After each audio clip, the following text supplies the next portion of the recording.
ഇപ്പോഴത്തെ power team Den power ടീമിലേക്ക് എത്താതിരിക്കാൻ വേണ്ടിയിട്ട് അല്ലറ ചില്ലറ കുതന്ത്രങ്ങളും അല്ലറ ചില്ലറ പരിപാടികളും ഒക്കെ ചെയ്യുന്നുണ്ടായിരുന്നു.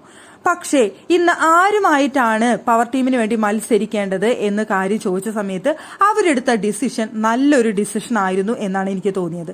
ഡെൻ ടീം കയറണ്ട എന്നുള്ള അവരുടെ തീരുമാനം വളരെ കറക്റ്റ് ആയിട്ടുള്ള ഡിസിഷൻ തന്നെയായിരുന്നു. അവർ പവർ റൂമിൽ നിന്നിട്ട് കുറച്ച് ദിവസമായി അവരെന്തായാലും നോമിനേഷൻ ലിസ്റ്റിൽ വരണം. അതങ്ങനെ വരേണ്ട ആവശ്യകതയുണ്ട്. എപ്പോഴും അതിൽ കയറിയിട്ട് നോമിനേഷനിൽ വരാതിരുന്നു കഴിഞ്ഞാൽ ശരിയാവില്ലല്ലോ. പ്രത്യേകിച്ച് അവരെല്ലാവരും നോമിനേഷനിൽ വന്നിട്ട് നോമിനേഷൻ നേരിട്ട് ജനവിധി തേടേണ്ട ആവശ്യകത അവർക്ക് കൃത്യമായി.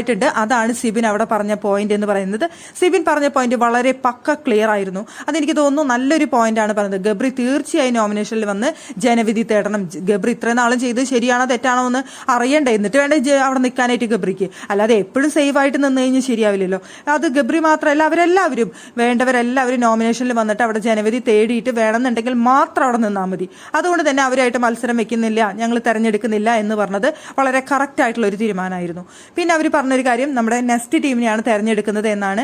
നെക്സ്റ്റ് ടീമിലുള്ള ആരും തന്നെ നോമിനേഷനിൽ ഇല്ല എന്നുള്ളത് കൊണ്ട് ഇനി അവർ വന്നു കഴിഞ്ഞാലും അവർക്ക് അവിടെ വന്ന് സേവ് ആവാനും അവർ പിന്നെ നന്നായി ഗെയിം കളിച്ചു എന്നുള്ളത് കൊണ്ടും അവരെ തെരഞ്ഞെടുക്കുന്നു എന്നുള്ളതാണ് അവിടെ പറഞ്ഞത്. ടണൽ ടീമിനെ തെരഞ്ഞെടുക്കാത്തതിന്റെ കാരണം എന്ന് പറയുന്നത് 3 പേര് ഓൾറെഡി അവിടെ എലിമിനേഷനിലുണ്ട്. അപ്പൊ ഈ എലിമിനേഷനിൽ അവർ പുറത്തേക്ക് പോവുകയാണെന്നുണ്ടെങ്കിൽ പിന്നെ ആ ടീമിൽ വീണ്ടും സ്പേസ് ആവും. അപ്പൊ പുറത്തുനിന്നുള്ള ആൾക്കാരെ എടുക്കേണ്ടി വരും. അങ്ങനെ ഒരു കാര്യം നടത്താൻ താല്പര്യമില്ല എന്നുള്ളത് കൊണ്ടാണ് ടണലിനെ തെരഞ്ഞെടുക്കാഞ്ഞത് എന്ന് പറഞ്ഞു. എന്തായാലും ഇന്ന് അവരെടുത്ത ഡിസിഷൻ കറക്റ്റ് ആയിരുന്നു. അവിടെ നെക്സ്റ്റ് ടീമായിട്ട് തന്നെയാണ് അവർ മത്സരിക്കേണ്ടിയിരുന്നത്. അവരായിട്ട് മത്സരിക്കേണ്ടത് തന്നെയാണ്. അതൊരു ന്യായമായ ഡിസിഷനാണ് പവർ ടീമും സിബിനും ചേർന്ന് എടുത്തത് എന്ന് തന്നെയാണ് എനിക്ക് തോന്നിയത്.